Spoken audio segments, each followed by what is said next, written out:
Alors, le Talmud, donc on était donc Souka d'A 25, seulement dans une superficie de 2 bêtes serres. La superficie nécessaire pour cultiver 2 méras de produits. 2 bêtes CA était la zone de la cour du tabernacle. C'est également la zone dans laquelle les sages ont permis de célébrer le Shabbat dans le cas où il y a des cloisons, mais où la zone n'était pas initialement fermée à des fins de résidence. Si on attachait le feuillage pour l'empêcher de se balancer au vent. Il établissait clairement la cloison de résidence et il ne devrait y avoir aucune limite sur la zone dans laquelle il pouvait transporter. La Gemara répond, la raison pour laquelle il est permis de transporter seulement si l'espace clos est inférieur à cette taille est parce qu'il s'agit d'une résidence dont les usages sont à l'air libre au-delà, c'est-à-dire qu'elle est utilisée par des gardes qui surveillent les champs, au-delà plutôt que comme résidence indépendante. Et la Lara concernant toute résidence dont l'usage est à l'air libre au-delà d'elle et qu'on ne peut y transporter que si sa superficie n'est pas supérieure à 2 bêtes méras. Venez entendre la preuve d'une autre source quant à celui qui a établi la résidence de Shabbat sur un monticule haut de 10 palmes et dont la superficie est comprise entre 4 coudées et 2 bêtes méras. Et résidence de Shabbat dans une cavité naturelle d'un rocher profond de 10 paumes et dont la superficie est comprise entre 4 coudées et 2 bêtes méras. Et de même, celui qui a établi sa résidence de Shabbat dans un champ de blé moissonné et que des rangées de tiges hautes de 10 palmes qui n'ont pas été moissonnées l'entourent. Servant de cloison entourant la zone moissonnée, il peut marcher dans tout l'espace clos, zone à l'extérieur de 2000 coudées supplémentaires. Apparemment, les tiges constituent une cloison bien ajustée, même si elle se balance d'avant en arrière au gré du vent. La Gemara réfute cette preuve. Là aussi, il s'agit d'une cloison convenable car il a établi la cloison en l'attachant avec des feuilles du palmier et des feuilles de laurier.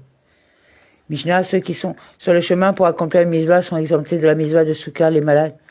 Et leurs soignants sont exemptés de la mitzvah de Souka. On peut manger et boire dans le cadre d'un repas décontracté en dehors de la Souka.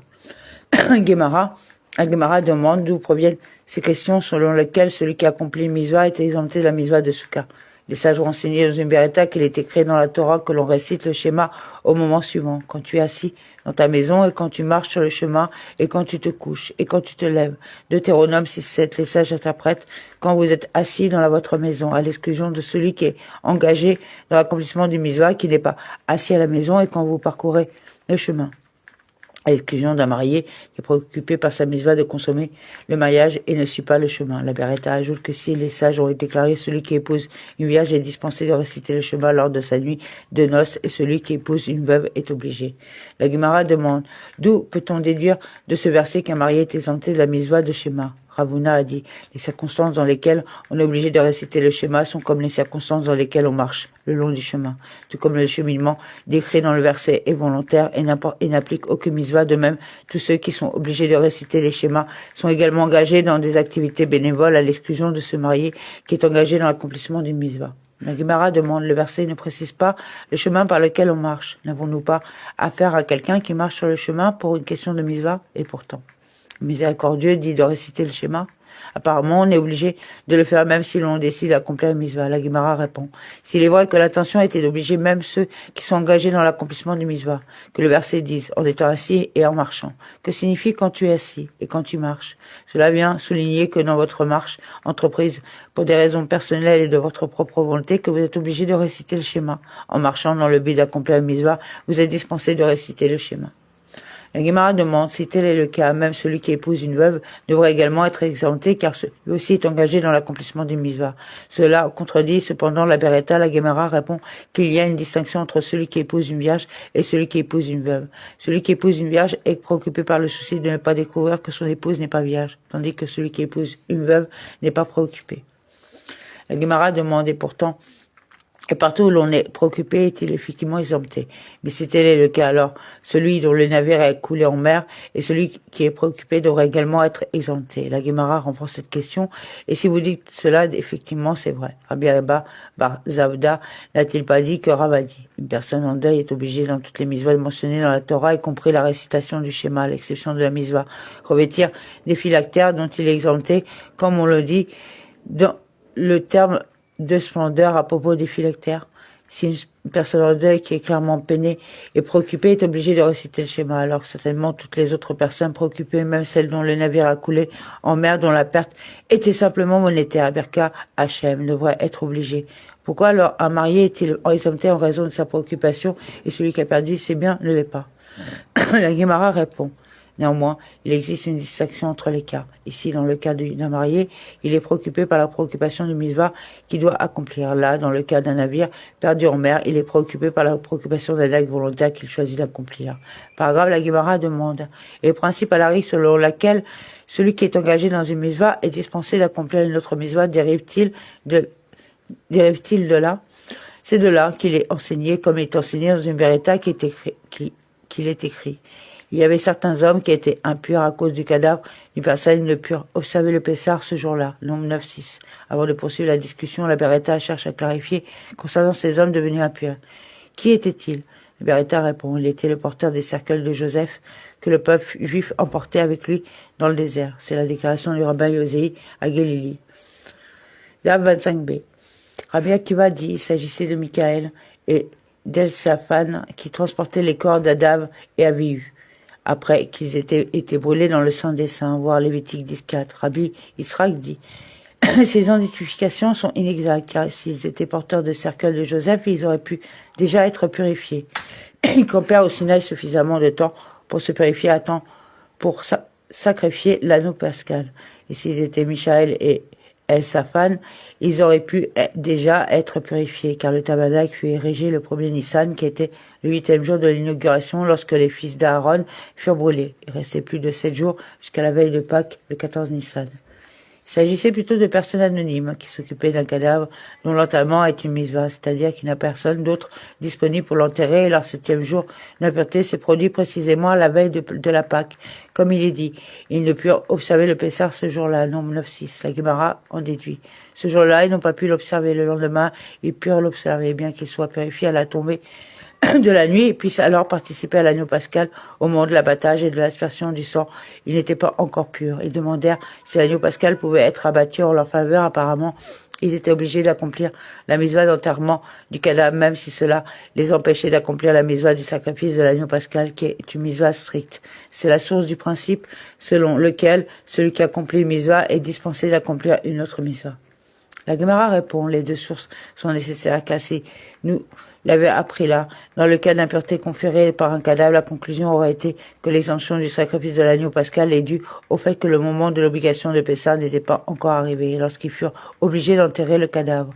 Ils entreprirent donc d'accomplir la misva qu'ils rencontrèrent en premier. Cependant, ici où le moment de réciter le schéma était déjà arrivé pendant le mariage, dites non, que le marié n'est pas exempté, il est donc nécessaire d'enseigner que le marié est exempté. Et si nous avions enseigné ici, concernant le schéma, la conclusion aurait été que l'exemption du schéma est due au fait qu'il ne s'agit pas d'une misva stricte, car aucun karet n'est administré à celui qui ne l'accomplit pas. Cependant, là, en ce qui concerne l'agneau pascal, on le administrait du karet à celui qui n'observe pas Pessah, dit qu'on n'est pas exempté de l'accomplir. Il est donc nécessaire d'enseigner les deux cas.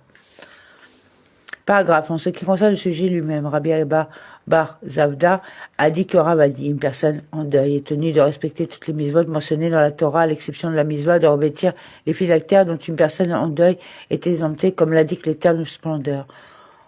En ce qui concerne les phylactères, il n'est pas convenable qu'une personne en deuil se pare de cette manière. Cela vient du fait que le miséricordieux a dit à Ézéchiel, soupire en silence, ne portez pas le deuil des morts, attachez sur vous votre splendeur et mettez vos souliers à vos pieds. Ézéchiel 24-17. Il a été ordonné à Ézéchiel de s'abstenir de pleurer sa femme comme d'autres le font. Dieu dit à Ézéchiel, tu es obligé de porter les phylactères même pendant ton deuil. Cependant, tout le monde est exempté.